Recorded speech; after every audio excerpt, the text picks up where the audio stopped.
Сәлеметсіздер ме, құрметті достар.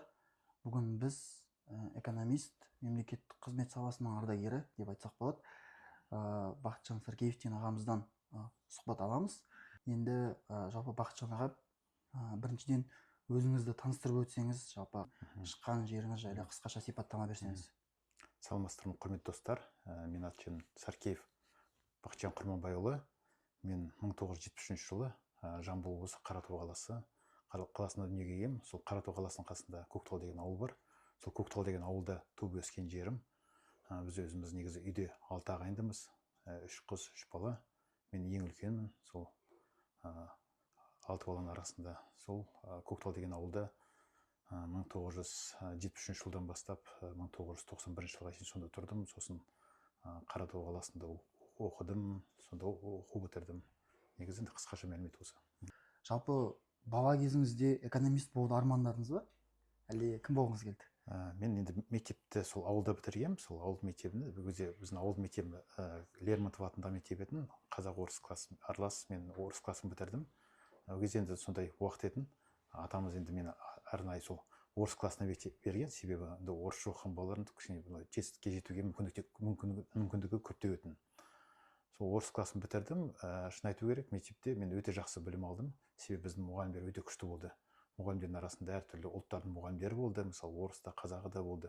Сосын жаңадан бітірген институт жаңадан бітірген мұғалімдер де болды. Тәжірибелі кісілер де, апайларымыз, ағайларымыз болды.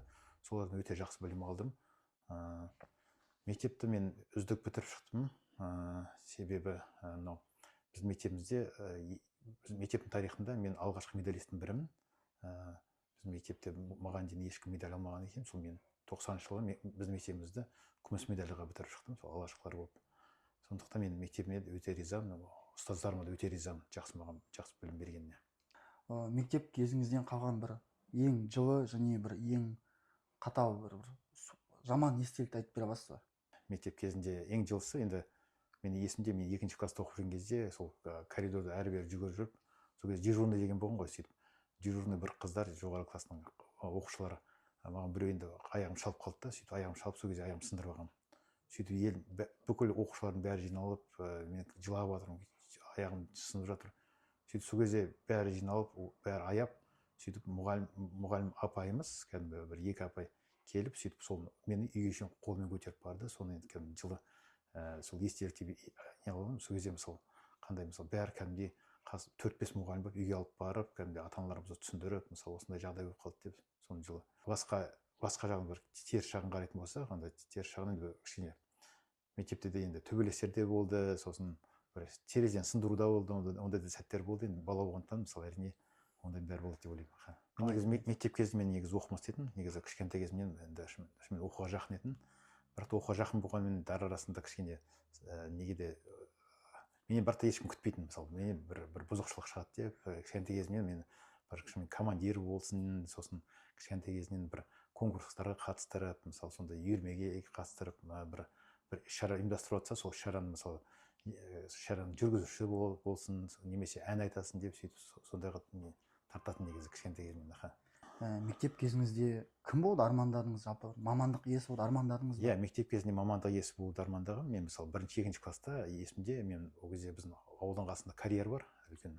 Сол карьерде белғаз айдаймын деп сондай арманым болатын. Сосын 2-ші класста болған аяғым сынды ғой. Аяғым сынғаннан кейін мен енді дәрігерлер мысалы жақсы қарап, сол кезде дәрігер травматолог боламын деп сондай армандайтын. Сосын дәрігер травматолог боламын дедім де, сөйтіп кейін мысалы әртүрлі кинолар көрдім, сол кітаптарды жақсы оқыдым, детективтер жақсы көретін. Сол кітаптарды оқып жүріп, мен кейін тергеуші, кәдімгі милицияда жұмыс істеймін деп, мысалы сөйтіп армандайтын, тергеуші боламын деп. Сосын енді экономист болу маған шын айтқанда бір табан астында келген нәрсе. Себебі мен мысалы берге дейін даже мен алғашқы оқуға түскенім, мен сол әлде тергеуші боламын, юрист боламын деп, мысалы осы Казгуға келіп юрфакқа тапсырған алғашқы жыл. Сонда 2-ші жылы юрфакқа тапсыруға мүмкіндік болмады. Сондықтан как раз біздің Қаратау қаласында политехник филиалы бар. Сол политехник филиалында жаңадан экономика факультеті ашылады дегенді естіп, сол әкем айтты, балам, енді біздің сен ары қарай әрі-бері тасуға мүмкіндігім жоқ, мысалы Алматыға алып баруға, оқытуға. Сондықтан осы Қаратауда экономика факультеті ашылып жатыр екен. Сондықтан осы экономика факультетіне қалған дұрыс деп сөйтіп сол ойланып әйтеуір сол жақта қалғанды дұрыс көрдім. Мектептен кейінгі оқу жолыңызды туған жеріңізде бастадыңыз, иә? Иә, туған жерімде бастадым. Сол Қаратау қаласында, Қаратау қаласында бізде политехның филиалы бар еді. Политехның филиалы болғанымен, бірақ оның базасы өте күшті еді. Ол 30 жыл бойы мысалы сол Қаратау, Жаңатас қаласындағы ірі мынау кәсіпорындары үшін мамандар дайындайтын. Сосын мамандарды көбінесе инженерлер дайындайтын. Бірақ айтып отырмын ғой, 90-шы жыл как раз сол экономика факультеті ашылды. Алғаш рет сол бізді экономист ретінде дайындайтын болды. Бірақ экономист ретінде болғанда да бізді негізі былай сол бір экономика салалары үшін инженерлік кішкене білім жағымен сол жағымен не қылды. Өте жақсы болды бізде негізі. Сыныптастарыңызбен әлі байланыстасыз ба? Иә, сыныптастармен, сосын курстастармен де әлі де байланыстамыз. Мысалы өзіміздің ортақ топтарымыз бар. Мысалы жылына 1-2 мәрте кездесіп тұрамыз. Тіпті керексеңіз мынау университетті бітірген курстастармен, мысалы біз семьясымен кәдімгі жанұямызбен араласатын болдық. Өте сөйтіп әлде бір-бірімізді тартып, сол бір-бірімізге деген сол жылы лебізімізді білдіріп тұрамыз. 90-шы жылдары сіздің қатарластарыңыз, сізден кіші жігіттер, ағаларымыз біразы соқпақ жолмен кетіп қалды. Заманның талабы басқасы болды. Сізге не әсер етті сонда осындай жолға түсіп кетпеуге? Енді онда теріс жолға түспеуіме енді негізі менің мақсаттарым. Кішкентай кезімнен армандауды жақсы көретінмін. Сол армандайтын ылғи мен осы мысалы айтып отырмын бағана, мысалы мен кәдімгі елдерге көмектесу, даже мысалы мен милицияда тергеуші боламын дегенде мен ойлайтынмын, мен негізі сол қылмыспен күресемін, мысалы сол бандиттерді ұстаймын, елді мысалы сол тыныштығын қорғаймын деп, негізі сондай. Сосын экономист болғанда да мен армандайтынмын, ойлайтынмын, мен экономист болатын болсам кім бола аламын? Экономист болатын болсам, мысалы келешекте мен может быть бір бизнесті мысалы дамыта аламын, немесе мысалы кәдімгі бір экономика саласын дамыта аламын деп, мысалы сөйтіп ең басына шын айтқанда экономика факультетіне түскен кезде енді нақты прям менде не болған жоқ, бірақ та келе менде все-таки уже армандар пайда болды. Мен ойлайтын, мен мынау кәдімгі елдің экономикасына, елдің мысалы дамуына үлес қосқым келеді. Сол кезде армандайтын. Сол кезде мысалы мен уже кәдімгі елдің экономикасына сол бағдарлама жазғым келеді. Мынау елдің экономикасы даму туралы, елдің өндірісі даму туралы сол кезде бағдарлама жасамын дейді. Сол кезде 90-шы жылдарда сондай нелер келген. Соның бәрі шын айтқанда сол кейін келегеде соның бәрі орындалды. Сондықтан менің сол дұрыс жолда қалып, теріс жолға түсіп кетпеуіме менің армандарым жетеледі деп есептеймін. Екіншіден, әрине менің ата-анам, мысалы олар ылғи мені шынымен қадағалап, сосын мені дұрыс жолға бағыттап отыратын. Мен әсіресе әкем, марқұм, ол мысалы сол кезде өте қатты мені бақылайтын, және маған деген өте қатты көңіл бөлетін, мысалы менің оқуыма, мысалы менің дамуыма, сондықтан ол сол ата-аналарыма ризамын. Және үшіншіден, менің енді ылғи мен сол сабақ оқып, кітап оқып, сосын мысалы өзімді мысалы жетіліп тұрғаным, мысалы сол да маған әсер етті деп есептеймін. Ата-анаңыздың, әке-шеңіздің сіздің қалыптасуыңыздағы рөлі қандай болды деп ойлайсыз? Ата-анамның қалыптасуымдағы рөлі өте зор болды. Шын айтқанда менің осы бүгінгі күнге жеткенім ең бірінші сол ата-аналарым арқасында. Анамды да, әкемді де айтып отырмын, әсіресе ең үлкен рөл әкеме байланысты. Сондықтан әкем менің тәрбиеленуімде, мен мысалы қалыптасуыма өте зор рөл атқарды деп айта аламын.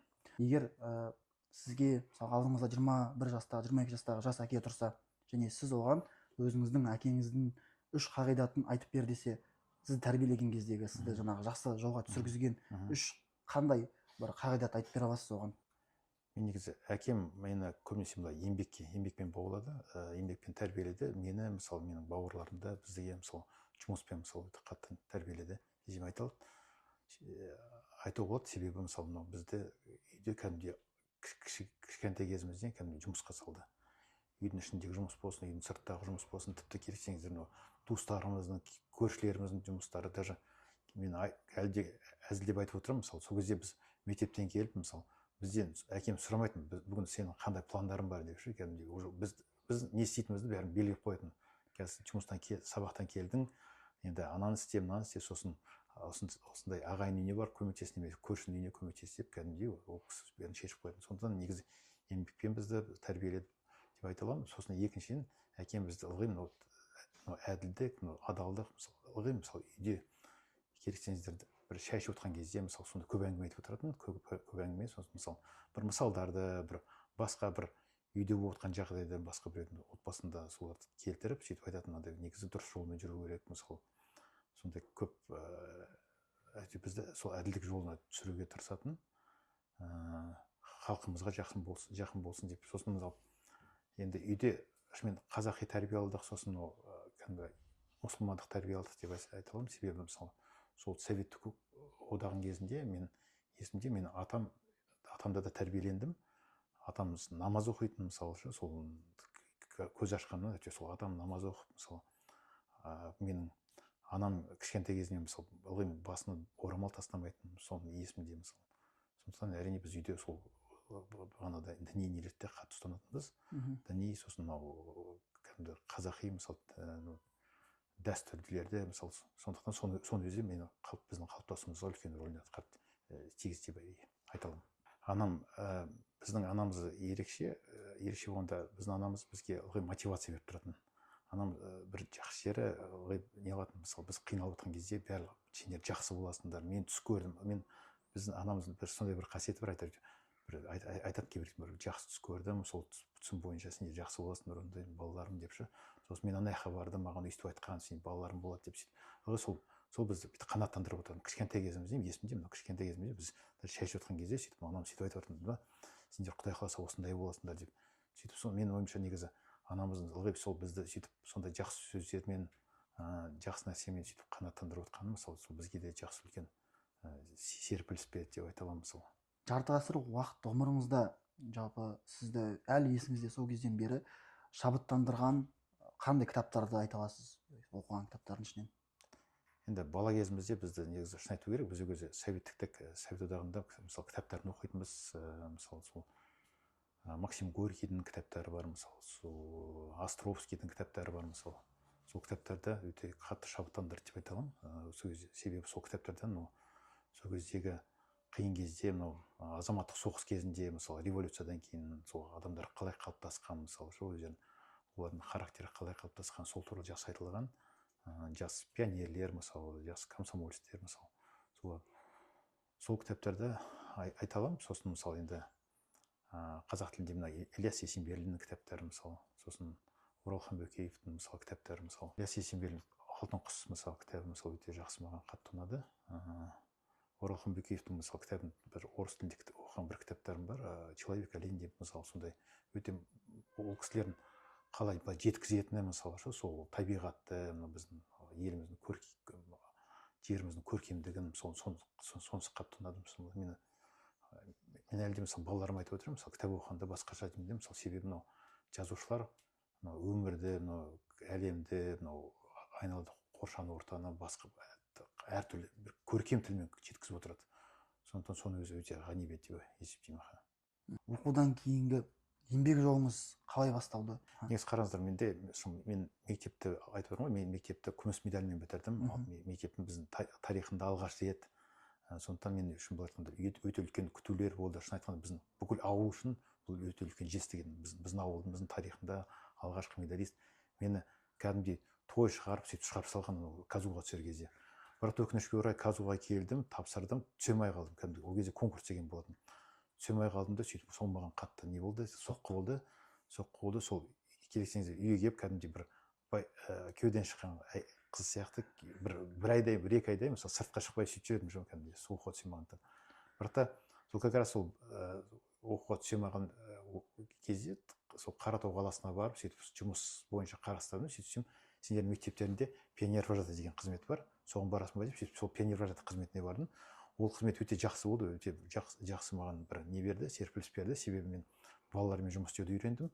Сосын әртүрлі мысалы жобаларды мысалы іске асыруды үйрендім. Және мысалы кәдімгідей сол балалармен жұмыс істеу барысында жақсы шабыттандым, жақсы мысалы энергия алдым. Сосын келесі жылы оқуға түстім, бағана айтып отырмын, Қаратау қаласында филиалды, политехтің филиалына түсіп, сөйтіп соны оқып болғаннан кейін мені ең жақсы үздік бітірушілердің қатарында болғандықтан сол филиалға, сол институтқа қалдырды оқытушы ретінде, мұғалім ретінде. Сөйтіп сол Қаратау қаласында мен университетте бір 4 жылдай мұғалім болдым, менеджменттен сабақ бердім.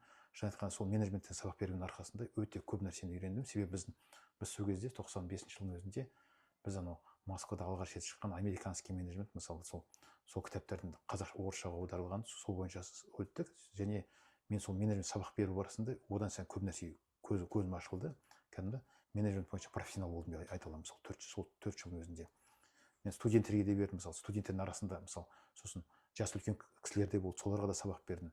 Маған өте қатты ұнады. Сондықтан сол кезде жүріп, Қаратауда жүріп, мен кішкене өзіме үлкен меже қоятын болдым. Мен қарап жүрсем, как будто бір орында тұрған сияқтымын да, бір 4 жыл уже өтіп бара жатыр.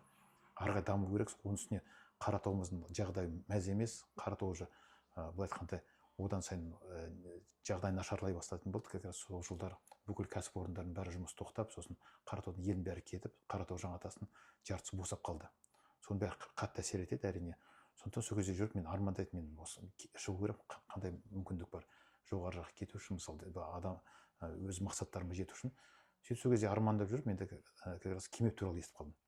Сөйтіп Кемепке түсуді арман болып, сөйтіп Кемепке мен үш рет кәдімгідей 3 мәрте тапсырып жүріп, бірінші кезде кәдімгідей документтерді жібердім, документтерім өтпей қалды, ешқандай хабар келген жоқ. Екінші рет кәдімгі бір сәті түсіп, бір есімде бір жаңағыдай үйленген жылы әйелінің ата-анасының магазиніне барып, солар қарасам кешке жақын уже жинап жатыр екен магазин ішін. Сол магазинде қарасам жерде бір кішкентай газеттің бір жыртығы жатыр екен. Сөйтіп газеттің жыртығын сол көтеріп қалсам, сөйтсем ішінде Кемеп осындай жаңа университет оқытушыларына жаздық мектеп өткізіп жатыр деген сондай бір нені көріп қалдым, хабарландырды. Сөйтіп хабарландырды көп болып, Алла тағала берген несі жақсы деп кәдімгі сөйтіп ойлап, сөйтіп сол хабарландыру бойынша документтерді жіберіп, сөйтіп соның арқасында осы жазғы мектепке келіп қатысып, сосын жазғы мектепке келіп қатысып, сол Кемептің жұмыс туралы, Кемептің мысалы сол талаптары туралы біліп, танысып, қандай талаптар, сабағы қалай басталады деп, мысалы как раз сол Кемеп туралы көп біліп алдым. Сөйтіп сол Кемепке сол жылы түсіп кеттім.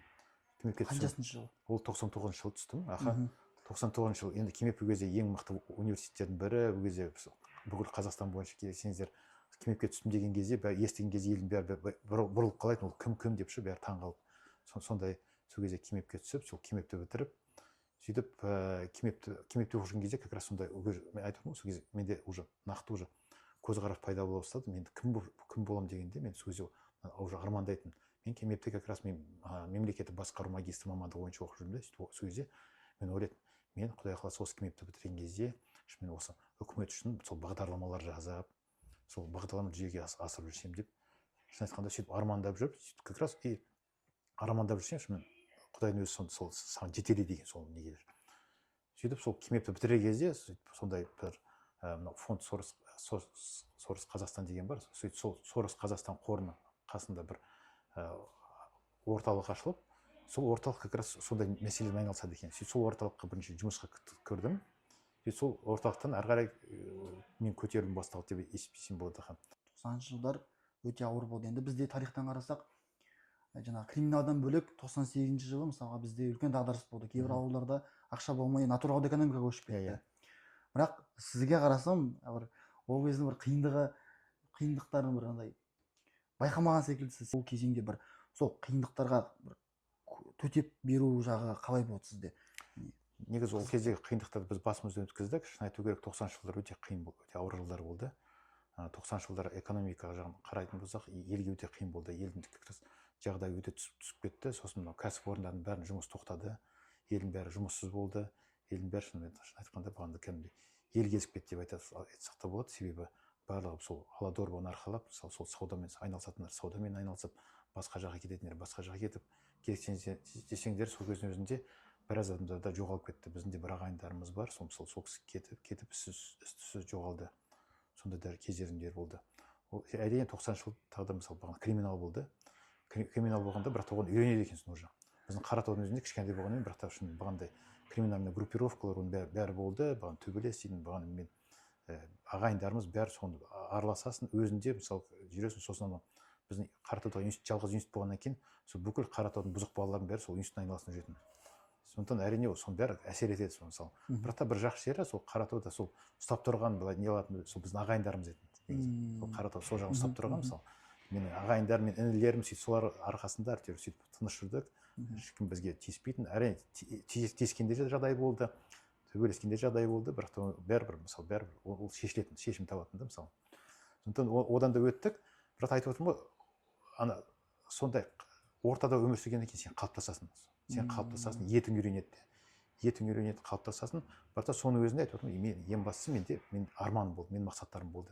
Мен өсемін, мен өсу керекпін, мен мысалы басқа жаққа кету керекпін, мен мысалы жақсы білім алу керекпін, мен келешекте мысалы жақсы үлкен жерде жұмыс істеу керекпін деген сондай арманым бәрі менде сол кезде болды. Яғни сіздің сол кездегі басқа жолға түсіп кетпеуге себеп болған зат сол тағы да сол арман, бала кезден басталған менің армандарым, иә, сол мен бәрібір жетем деген, айтып отырмын. Мен арманым, сосын болған ата аналарым маған үміті, ата анамыздың сенімі, сендер үлкен жерде отырасыңдар, сендерге сенеміз, сендер жақсы боласыңдар деген. Сөйтіп 2001-ден бастап мемлекеттік қызметке кеттіңіз, иә? 2001-ден бастап мен Кимэпті бітірдім. Сол Кимэпті 2002-де бітірдім.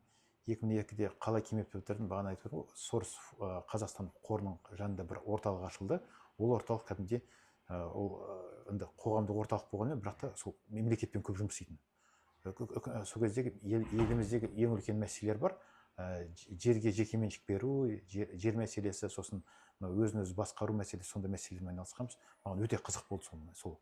Сосын 2003 жылы айтып отырмын ғой, сол орталықтан кетіп, 1-2 ай жұмыс іздеп жүріп, сөйтіп бағана да тоже бір газетті қарап қалсам, бір газеттерді. Сөйтсем ішіне бір центр маркетинг исследование объявляет конкурс деп, сөйтіп сол конкурс бойынша бере салғам. Сөйтсем солар мені іздепті, мен как раз Астанаға кетіп қалдым. Астанаға келсем мен хабарластым, ол кезде сотовый жоқ, кәдімгі телефонмен.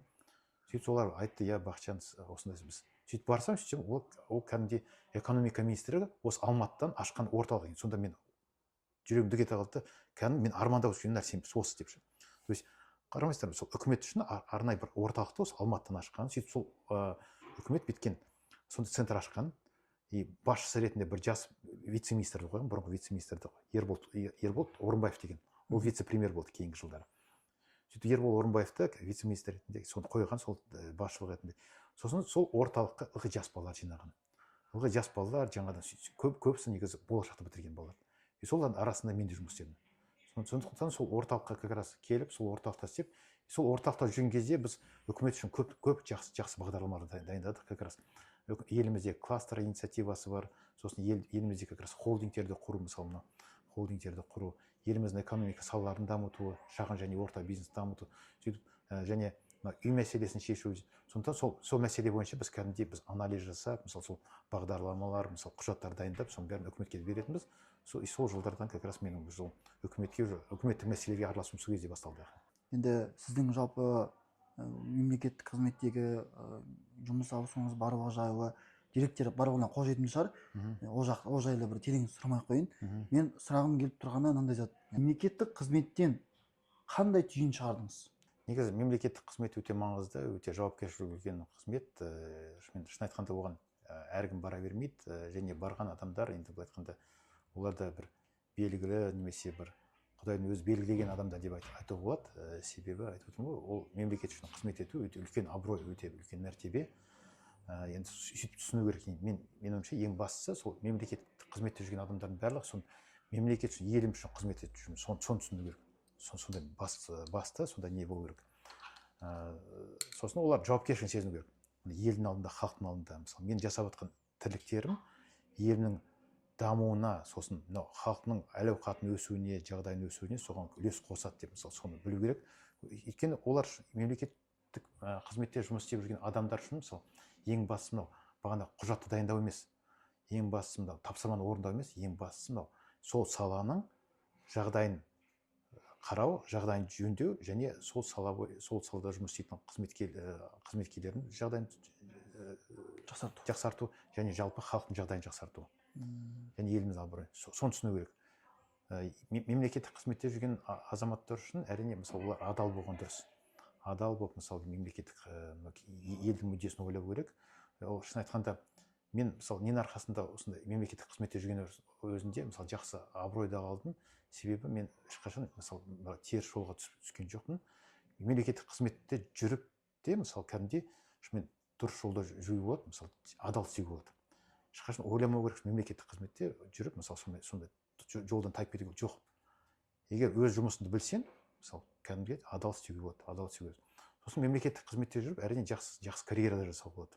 бірақ ең өкініштісі әрине енді өзім жағдайымда бір кейбір қызметтерде енді шынымен бір шектеулер бар екен. Ол қызметтерге белгілі адамдар болады, мысалы белгілі адамдардың туысқандарын тартады, мысалы енді ол сол себептен мен шын айтқанда кеттім мемлекеттік қызметтен. Бірақ та мен жалпы айтатын, негізі мемлекеттік қызметте өсуге, мемлекеттік қызметте өзін дамытуға барлық жағдай жасалған, және біздің Қазақстан мемлекеттік қызмет өте ілгерін. Бірақ та енді бір теріс жағы, біз мемлекеттік қызметте енді ол күн демейді, түн демейді, мысалы бағана санаспайды, уақыт жоқ, мысалы үшін ең жаман жер сол. Сосын екіншіден бір мемлекеттік қызметтің, әсіресе қазақстандық мемлекеттік қызметтің ең жаман жері, ол былай айтқанда әлде бізде адамды қадірлемеу деген әлі бар. Сондықтан өкінішке орай сондай жағдайлар болады. Сондықтан мысалы мемлекеттік қызметтегі адамдар соған дайын болу керек. Сосын мысалы мемлекеттік қызметтегі адамдардың тағы да бір қате ойы, олар ойлайды, бұл жақта тып-тыныш жүру керек деп. Жоқ. Бәрібір мемлекеттік қызметте жүресің, мысалы сен инициатива, кәдімгідей сен бастаман болу керек, жаңа идеяларды айту керек. Жаңа идеялар арқылы өсуге де болады, мысалы.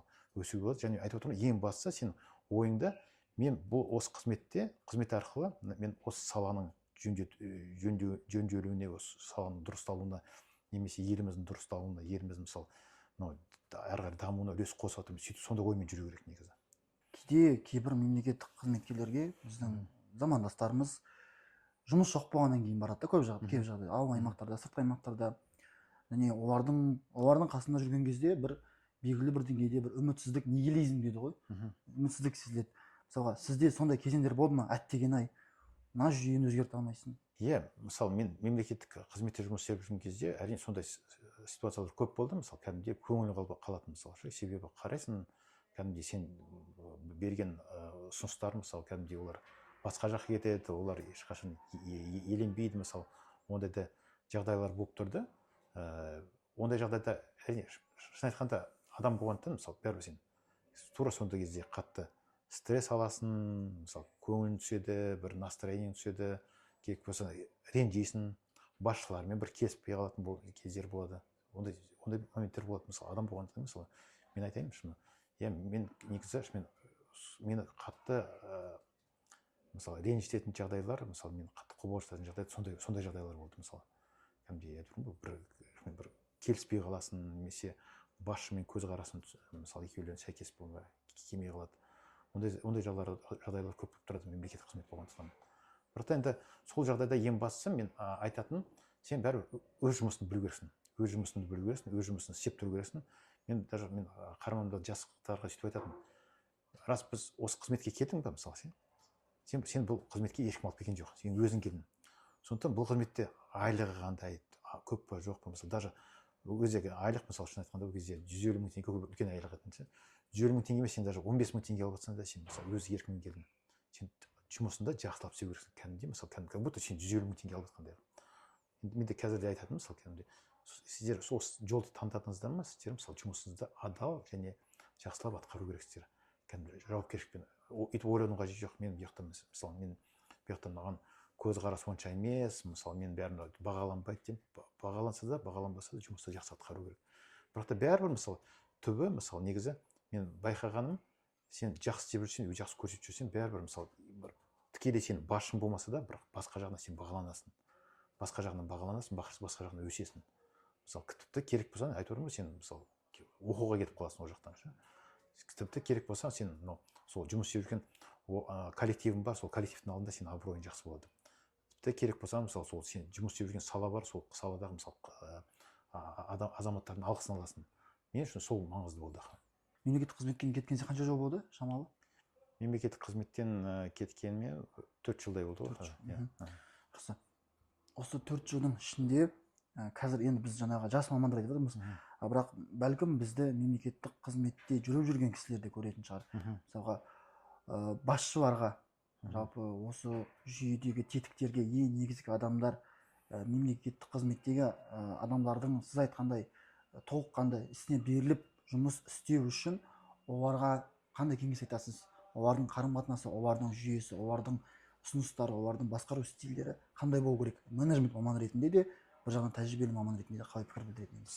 Мемлекеттің басқару жүйесінде жүрген адамдарға, мысалы, менде шынымен біраз ұсыныстарым бар. Енді ең үлкен ұсыныстар, олар қазіргі заман талабына сай, мысалы, сол менеджмент тәсілдерін қолданған дұрыс деп есептеймін.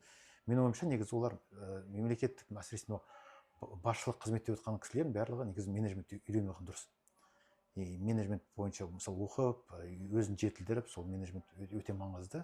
Себебі қазіргі біз мынау бүгінгі әлемде өмір сүріп жатырмыз, сондықтан біз кәдімгі мемлекеттік компания, мемлекеттік ұйымдарда да кәдімгі жеке компания сияқты сондай басқару жүйесі болған дұрыс. Біз оған қарамау керекпіз, мемлекеттік жүйеде біз бұл жақта басқаша деп, иә, ол жақта өзінің ерекшелігі бар, бірақ та бәрібір менің ойымша негізі менеджмент сондай біркелкі болған.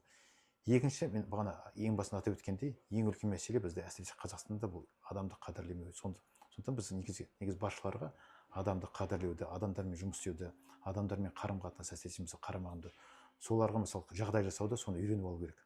Соған үлкен көңіл бөлу керек, сол өте маңызды. Үшінші, сосын мемлекеттік қызметкер болғандықтан оның айырмашылығы әрине басқа қызметкерлердің басқа басшылармен қандай, ол мемлекеттік қызметкер, ол халық үшін жұмыс істейді. Сондықтан олар негізі елмен жұмыс істеуді, халықпен жұмыс істеуді соны үйрену керек. Даже керек десеңіздер, біздің президентіміз де айтты ғой, мысалы, естуші мемлекет деді. Естуші мемлекет қашан болады? Мысалы, кәдімгі әр мемлекеттік қызметте жүрген, мысалы, әсіресе басқару қызметте жүрген адамдар, мысалы, кәдімгі елмен жұмыс істей алатын болса, елмен жұмыс істейтін болса, проблема болған кезде тек қана хатты жазып қана қоймай, мысалы, кәдімгі сол проблема туындаған жерге барып, сол жердегі мысалы адамдармен кездесіп, солардың мәселесін анықтап, біліп, сосын шешу жолдарын тауып, шешім беретін болса, сондай болу керек, мысалы, менің ойымша. Сондай жағдайға жету керек. Сондықтан сол кезде ғана біз естуші мемлекет бола аламыз. Және қазіргі заманға сай мемлекеттік басқару жүйесінде жүрген адамдар әрине жаңа технология, мысалы, кәдімгі жасанды интеллект, цифрландыру, сосын креативность, мысалы, соның бәрін қолданған дұрыс деп ойлаймын. Осы 20 жыл мемлекеттік қызметте ішінде болған бір қызықты күлкілі оқиғамен бөлісе аласыз ба? Енді қызықты жағдайды айтатын болсақ, енді бәрі күлкілі жағдай емес негізі. Қазір күлкілі, ол кезде күлкілі болмады. Иә, қазір күлкілі дейміз бе, әйтеуір. Мен есімде мынандай бір жағдай болған. Мен самұрық қазынада жұмыс істеп жүрмін. Самұрық қазына мемлекеттік структура ғой, мемлекеттік структура болғандықтан, сондықтан как раз бүкіл даже біздің шығып тұруымыз, телевидениеға шығуымыздың бәрін негізі үкімет бақылап отырды сол кезде. Сол жылдары біз кризис болды, ол 2009-2010 жылдары еліміздің как раз бүкіл құрылыс алаңдарының бәрі тоқтап қалған. Көп деген адамдар мысалы үлеске ретінде ақшасын салған тұрғын үйлердің құрылысына. Сөйтіп үйлердің құрылысы тоқтап қалған, олар не үйін алмаған, бір жағынан, екінші жағынан олар мысалы көпшілігі ипотекалық кредиттерін төлеп жатыр. Сосын басқа жағынан, сосын олар өздері тағы да ипотека кредит төлеп отқаннан бөлек бір жерде тағы да жалдап отыр, үйді жалдап отыр. Сосын жағдайлар төмен. Сондықтан сол жылдары елдің наразылығы шыққан. Наразылығы шыққан кезде, сол кезде есімде көп адамдар сөйтсе үкіметке жазады, сөйтсе үкіметке жазған кезде бәрін самұрық қазына құрылды, енді соларға барыңдар деп сөйтіп бізге жіберген ғой. Сөйтсе бізге неше түрлі әйелдер бар, нелер бар, бәрі жан-жақтан келіп жатыр да, сөйтіп біздің осындай үй мәселеміз бар, ипотекалық мәселеміз бар, соны шешіп беріңдер деп сөйтсе, бір күні мен қарамағымда істейтін бір жігіт төменге түскен ғой, сөйтіп ол жігіт енді кәдімгідей ереже бойынша айтқан ғой, енді бір жағынан сіздерге де кредит ешкім алсын деп айтпаған деп не қылған сөйтсе, ол жігіттің бір кәдімгідей мойнынан ұсталған екен де, сөйтіп сен не деп тұрсың деп кәдімгі әйелдер қылқындырған екен сөйтіп төменде. Сөйтіп сол жігіт айтып беріп жатыр, күліп жатырмыз да сөйтіп. Сөйтіп сол әйелдер бір кезде кейін айтады, мақұл, түсінікті, сен шешпейсің дейді де, басшылардың кім? Как раз сол жылдары мен көп телевизордан көрсетіп жүрдім. Бір Саркеев дейді, Бақытжан Саркеев дейді, танимыз. Бір кезде маған келеді, бағана жігіт бар, басқалар бар, бір кезде отырамыз. Бір кезде 4-5 әйел кіріп келеді, осыны сәл ашулы, не. Бір кезде мен тыңдап аламын, бір кезде айтамын, саламатсыздар ма, осындай, айтып беріңіздер, қандай жағдай болды деп. Бір кезде айтып берді, осындай жағдай болды, біз мынау бағдарламаға не болды. Бір кезде айтамын, қараңыздар, бағдарлама бойынша былай деп кәдімгідей өзім осындай байсалды мінезбен кәдімгідей бәрін түсіндіріп беремін, мынау бағдарлама бойынша мынандай. Өкінішке мынау бағдарламаға кіру үшін мынандай талаптарға сәйкес болу керек, ананы үйту керек, мынаны бүйту керек деп сөйтіп бәрін түсіндіріп берген кезде сөйтсем келсем айтып берген ғой. Сөйтсем кейін анау коридорда отырған мен приемныйдағы қызым айтады да, шығып барады дейді, бәрі настроениесі көтеріліп дейді айтып жатыр дейді. Бізге түсіндіріп берді, вроде біз сәйкес емес, біз бағдарламаға, бірақ та біз как будто бір алған сияқты болдық деп сөйтіп күліп барады дейді де. Мәселеміз шешкен сияқты болды деп сөйтіп. сондықтан сондай неше түрлі жағдай болған. негізі қызықты кейс. Көп мемлекеттік қызметкерлерге осыны ескеру керек, қорықпай иә шығып.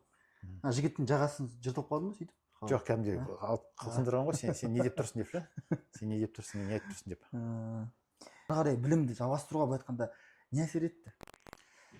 Мен негізі айтайын, мен мемлекеттік қызметте жүрген кезімде, әсіресе мынау кейінгі жылдары кішкене былай айтқанда үлкен қызметтерге барамын деген біраз қадам бастадым. Сол өкінішке орай ол қадамдардың барлығы бір сәтті болған жоқ. Мысалы, себебі үлкен қызметтің бір кәдімгі мен мақсат қойып тұрған қызметтерге мен келтірмедім. Мысалы, мен жақындатпады. Сол кезде мен ойлайтынмын, маған басқа варианттарды іздеу керекпін, басқа жол, басқа даму жолын, басқа жұмыс істеу мүмкіндіктер қарастыру керек деп. Сол кезде мен бір мүмкіндік ретінде негізі сол кезде сол даже бір 7-8 жыл бұрын сол кезде өзіме белгілеп қойған. Мен негізі түбі өмірімде бәрібір мен осында бір ғылыми дәреже алу керекпін, сосын ғылыммен айналысу керекпін. Себебі мен бүйтіп шешіп қойған, мен негізі өмір бақи мемлекеттік қызметте жұмыс істей алмаймын. Мен бәрібір жақсы тәжірибем бар, нем бар. Сосын мен негізі бұрыннан негізі ғылымға да жақынмын, білімге де жақынмын. Сондықтан мен ары қарай өзім дамып тұрамын. Сол себептен оқып алу керекпін деп. Сол кезде мен өзіме жоспар қойып қоймын. Сөйтсем, мен керек десеңіздер 2016 жылы мен үйде жұмыс отырған кезде сол өзім өмірлік жоспарымды жасағам. Сол өмірлік жоспарымды сөйтіп жазып қойған екенмін. Мен докторантураға түсу керекпін, осындай PhD несінің қызметін. Сондықтан бұл кәдімгі мен докторантураға түсу менің жоспарымда болды. Сол себептен мен как раз мемлекеттік қызметтен кеткен кезде осы Алматыға келдім. Алматыға уже мен білім саласына келдім ғой. Білім саласына келдім, сол кезде сразу мен сол есіме келе қалды. Мен кезінде жоспарлап қойған, мен бәрі докторантураға түсіп, қалай мен келдім 2021 жыл, сол кезден бастап докторантураға қадам жасай бастадым. Сондықтан 2021-де бастап мен 3 жыл бойы қатарынан документ тапсырып, алғашқы 2 жыл түсе алмай қалдым. Бірінші жыл Казгуға тапсырдым, екінші жыл КМЕПке тапсырдым, және үшінші жыл нархозға түсіп, сөйтіп тапсырып не қылдым. Негізі сондықтан мен докторантураға түстім, бұл менің бір өмірлік жоспарымның бір бөлігі деп айтсам болады. Мен жоспарымда болған. Негізі мен айтып отырмын ғой, бағана мемлекеттік қызметте жүрген өзінде де мен уже сондай басқа вариант қарастырып қойдым. Мен сондықтан даже қазіргі мемлекеттік қызметте жүрген адамдарға айтатыным, сіздерге басқа, то есть кейінгі өмірлеріңізді тоже ойлану керексіздер. Мысалы, қандай мүмкіндіктер бар, мысалы, қандай жолдары бар, мысалы, оқу болса, оқу бойынша, басқа өз-өздерін дамыту керек болса, дамыту бойынша сол жағын қарастырған жөн деп ойлаймын.